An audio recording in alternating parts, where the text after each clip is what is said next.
We got some news to get into today, boys. All kinds of stuff dropping all over for 12.1. Let me tell you something, guys. The new world boss mechanics and everything else, it's going to be relevant, very relevant going forward. We got item levels to get into, all kinds of new content, new updates and everything else. So let's just dive straight in. Here we go. First of all, for all you classic Andys out there, we got a little bit of something to talk about. Project Camelot, or as many of you in my chat call it, Project Camel Toe, is now hitting a testy version for the internal testers there in Blizzard. So yes, this thing is advancing on to a vendor server. While still encrypted, it's an extremely private. Moving from a dev server to a vendor server indicates that Blizzard could be planning to allow external parties, such as tech companies and other partners, to test the game and ensure compatibility with their hardware and systems. So guys, what this means, the next step after this is, player testing. So that means I would say this thing and the testing of Classic Plus probably going to happen live on the floor at BlizzCon in September. So I really think that's what Blizzard's lining up here. We're probably going to see this, a testable version of Classic Plus right after the big Classic Plus announcement happening at BlizzCon, and testable version of this down at the floor. We've seen this done before at BlizzCon, where they allow people to test out this thing on the beta servers, on the testing floor. So, or it'd probably be alpha servers. But whatever it is, obviously this is not a full game rebuild or using classic assets and everything. So this isn't as hard to make as, say, a full-blown new expansion. But there's going to be plenty of interesting things coming out about Classic Plus at BlizzCon. I think this just verifies that, yeah, a testable version of this game should be available soon. Moving on to the more pressing stuff here. 12.1 on the retail servers. More information coming out about that. We got your new Delve rewards for your Delver's journey and how these are going to work. Basically, another journey of Delve rewards from Renowned level 1 to level 10. Yes, we have a mount that will be available, the Corroded Soul Crusher, at Delve level 5. So getting this, another mech mount. I know we have plenty of these. It feels like these things just fall out of the sky at this point. But yes, another mech mount. A few other things. We got some different decor items dropping at different levels here.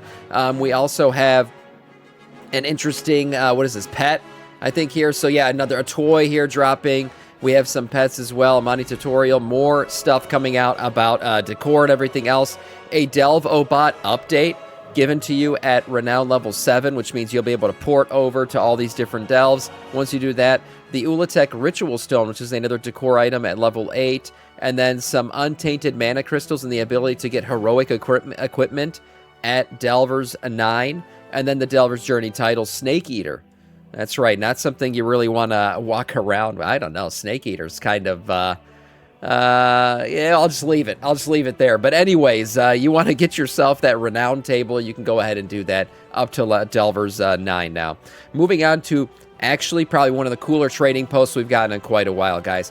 The trading post is on fire, or should I say it's hate forged? That's right. We got a Blaze Cycle dropping in this thing. So the Blaze Cycle, the hate forged Blaze Cycle mount in particular, a red version of the Blaze Cycle will be purchasable, I think, for 500 traders tender off of this trading post. It's freaking glorious. Everybody's going to buy it.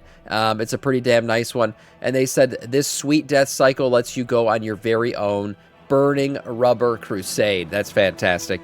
We also got a little Badlands Buzzard here if you want to buy one of those. Again, the Blaze Cycle is actually 500 tender. 550 for the Buzzard. I don't know how Blizzard's pricing this shit out, how this is more expensive than this, but that's what it is. And then the Grandmaster's Royal Board for 700 traders tender. A bunch of theming here going on. It's really cowboy and western themed, this trading post, which is something we haven't really gotten yet, so I'm down for this. A nice western themed trading post. A lot of cowboy hats. You're going to see some other things here in a second. Backpacks, different things. Then we got this one.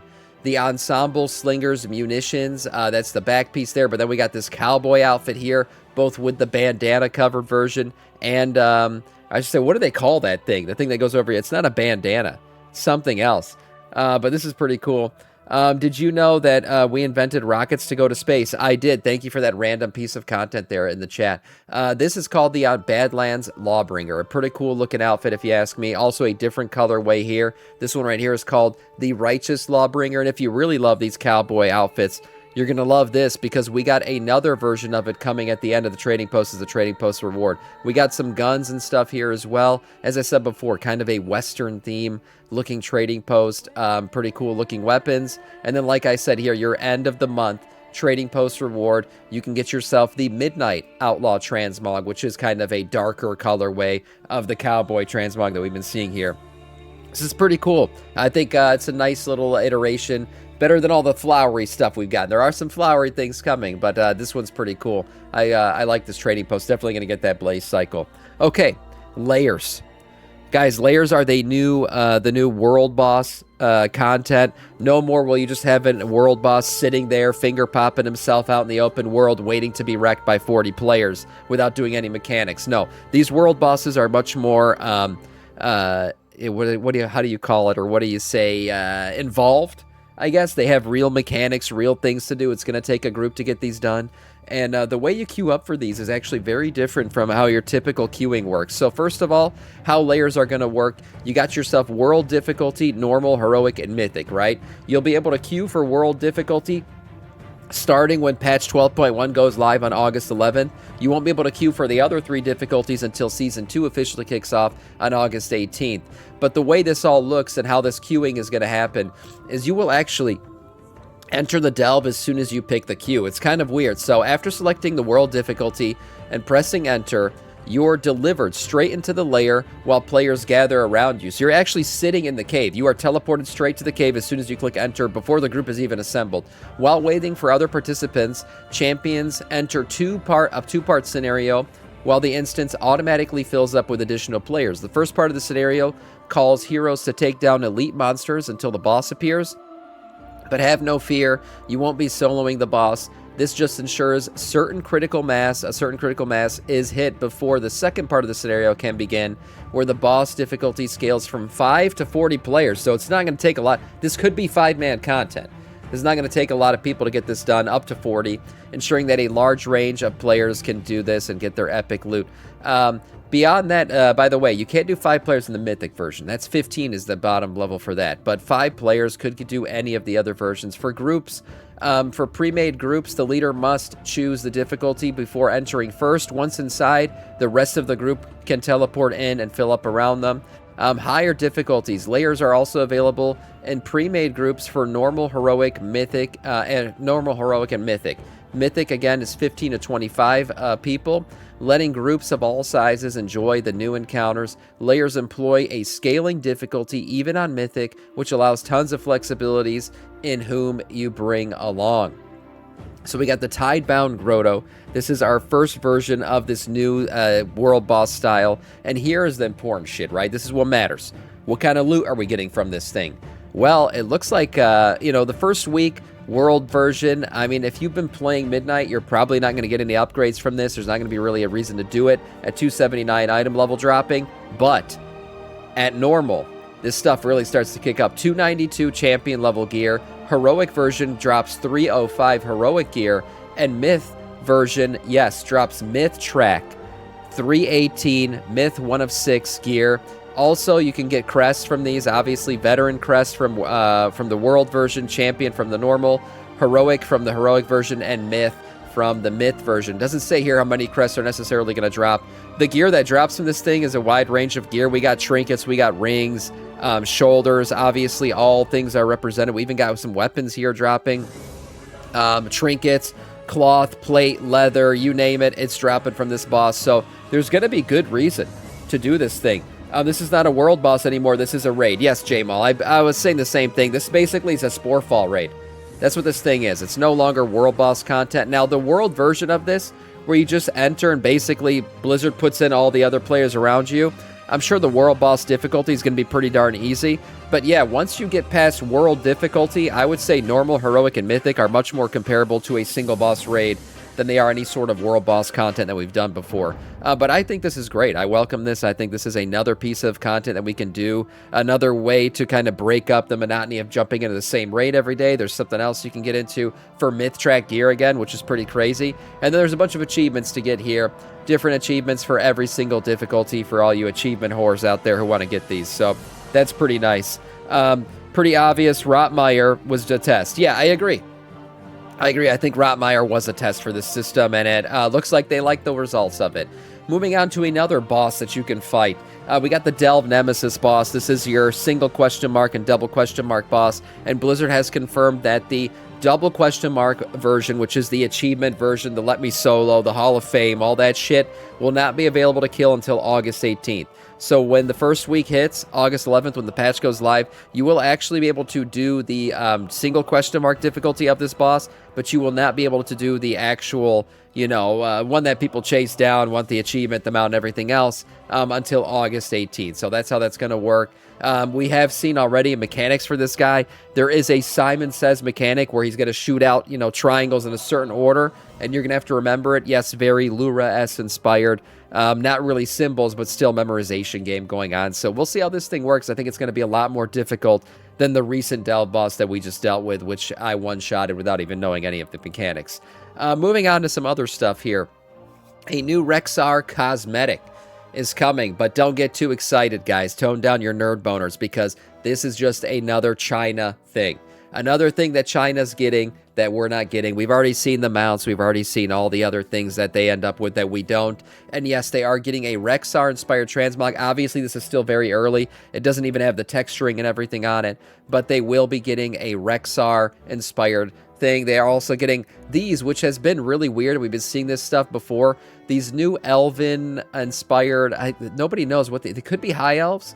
But these Elven-inspired decor items for this new Elven tribe that we know nothing about could be related to Project Camelot. Again, we could be getting high elves in Project Camelot. Again, it's Classic Plus, so there's different things that could be happening in there that didn't previously happen in Classic. But again, some China exclusive stuff. Why this keeps happening to us, I don't know. Blizzard hates us and loves China, I guess. That's how that all works.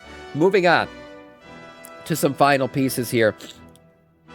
Oh, I've been seeing your YouTube videos every so often whenever I want to check out the new content. What's up, Ray? Welcome in. Welcome in. I'm sorry you found the stream, but now you're stuck here with me as we go through this new piece of content here. Who are the best classes? Who's the current classes being played? What's the most popular specs out there right now as we close out on 12.0.7 and head into Season 1? And it's looking like no surprise. Yes, you're ready, boys. Have retaken the top spot. If you remember, Guardian Druid recently took over for a little bit there as they really became so OP, it was ridiculous. But Retribution has reclaimed its rightful place as the most played spec in the entirety of WoW. People love their Retribution Paladins, and it's for a reason. It's a very popular spec because it's fun, it does good damage, and it's got good lore. Your least played specs in the game right now: Fire Mage, Devastation Evoker, Assassination Rogue, Outlaw Rogue, Destro Warlock, and Preservation Evoker. Those are your bottom 6 there, or bottom 5. They're hurting. Your top 5: Retribution Paladin, Guardian Druid, Beast Mastery Hunter, Unholy DK, and Resto Shaman. Now, looking at the overalls for the runs and the splits and how all this is looking, right now, plus 25 keys are the highest keys that we've seen run. That still remains to be seen as in terms of success, how those are actually going. But in terms of the classes, again, Retribution Paladin, 7.5% of the player base running these dungeons are running as a Ret Pally. What does it mean for the player comp and the most popular meta spec out there right now? The meta group right now is made up of Guardian Druids, Mistweaver Monks, Unholy DKs, Devourer Demon Hunter, and Augmentation Evoker. 34.6% of the groups are running with that comp, which is probably one of the most metas I've ever seen. I mean, you just look at this chart right now, and it's pretty damn insane. This thing is going the full shaft. This thing is all shaft. There's nothing left but shaft. It's at the very top. The whole thing is just sitting there. 34% of the player base running one certain type of spec group. That's pretty crazy. Besides that, under that, the only other thing that switched up here for the second group, we see Resto Shaman replacing Mistweaver Monk, and we see Retribution Paladin replacing Augmentation Evoker. Other than that, Guardian Druid, Unholy DK, and Devour Demon Hunter are pretty consistent in all of these groups. And honestly, those will probably be pretty consistent going forward. The thing I would say, Guardian Druid, probably not going to be the meta next season. It looks like it could be Prop Pally. Hey, could be Blood DK, maybe, if those numbers work out. They really did buff the shit out of them recently. But we'll see definitely a change in the meta going forward for next season. Looking at the overall raw DPS numbers, the raw dog DPS numbers, and how they're looking right now, Unholy DK and Devour Demon Hunter are currently sitting in the S tier. They've been there for quite a while and will continue to be there probably. They're looking good for next season even, so I wouldn't expect too much change there. Augmentation Evoker sitting in the A tier, followed by Arms Warrior in the B. And then you got your C tier made up of Feral Druid, Retribution Paladin, Outlaw Rogue, Demonology Warlock, Survival Hunter, Sub-Titty Rogue, and Ass Rogue. Not much movement here. Overall, you got your F tier down at the bottom, Balanced Druid, Devastation Evoker. By the way, Balanced Druid, looking like it's going to flip the script next season. It's going to be pretty damn good. Devastation Evoker also down here, Destro Warlock, Frost Mage, Frost DK, and Fire Mage. Again, Frost DK is another one that's probably going to enter the S tier. They're looking really good for next season. Not too much movement on this chart overall. Obviously, not a lot of things have changed here. All the changes are set to go live with 12.1. And finally, for all you player housing Andys out there, rejoice, because you're getting your blueprints, finally. That's right, the blueprint system is going live with 12.1. We know this. Now we're getting some first looks at the blueprint system. And yeah, it's pretty intuitive. I mean, it makes sense. You got a button here that you can save your blueprints with. You obviously have export buttons and everything else. And you also have privacy settings, actually, that'll go live with this thing that allow you to decide who, in fact, could use your blueprints. You want to keep it completely private. Maybe you've made something really unique that you don't want other people to have. You'll be able to do that. You'll be able to save those blueprints and still lock it up so nobody else can use them. But the blueprint system, definitely something people have been wanting, and it looks like it's going to be pretty easy to do if you really want it. It even saves pets, obviously decor items, layouts of your home and everything else. Exterior and interior stuff can be saved on blueprints as well. So it does just about everything. Now, maybe this guy will allow us to upload his blueprint because this thing's pretty amazing. Again, I don't do a lot of player housing stuff. I don't personally really get into player housing myself, but when people make crazy shit, I always talk about it. And this man made a Simpsons house, and it is absolutely glorious. Look at this thing. I don't even know how he did this from the outside. I don't know what material he's using or what, but if you watch The Simpsons, this is the house. This is literally Bart's freaking house. It's crazy. Looking at this, again, I'm trying to figure out what material he used, but the inside gets even crazier. So, first of all, he put a little mural here of Bart. I don't know what he's using, little black sticks or something to make this. Pretty crazy. Here's a little look at him next to it. This is a gnome, so yeah, you can take that in terms of size comparison. And then here it is. He built a full-out kitchen. Very impressive. Like I said, this thing gets crazier than you think. Full-on kitchen, fruits on the table, coffee maker. I mean, if you watch the show, this is a very accurate rendition. So we got the kitchen. You also got the famous family room with the TV and everything else. And yeah, I mean, this is the freaking Simpsons home. Again, impressive. He even has a backyard here, out here, with the kid playing. He's got Bart on the couch eating his freaking food and watching TV. People are so creative. Yes, I agree. Like I said, I don't really do a lot of player housing stuff. But when people make crazy shit, I got to talk about it because some of this stuff's just like, the player base is impressive in the stuff they do. Sorry, I said Bart, Homer. Yeah. Yes, Sam, Bart is the dad. Yes, yeah. You know what? I haven't watched The Simpsons in forever. But yes, it's Homer Simpson, of course. Thank you for the correction to all the loyal Simpson fans out there.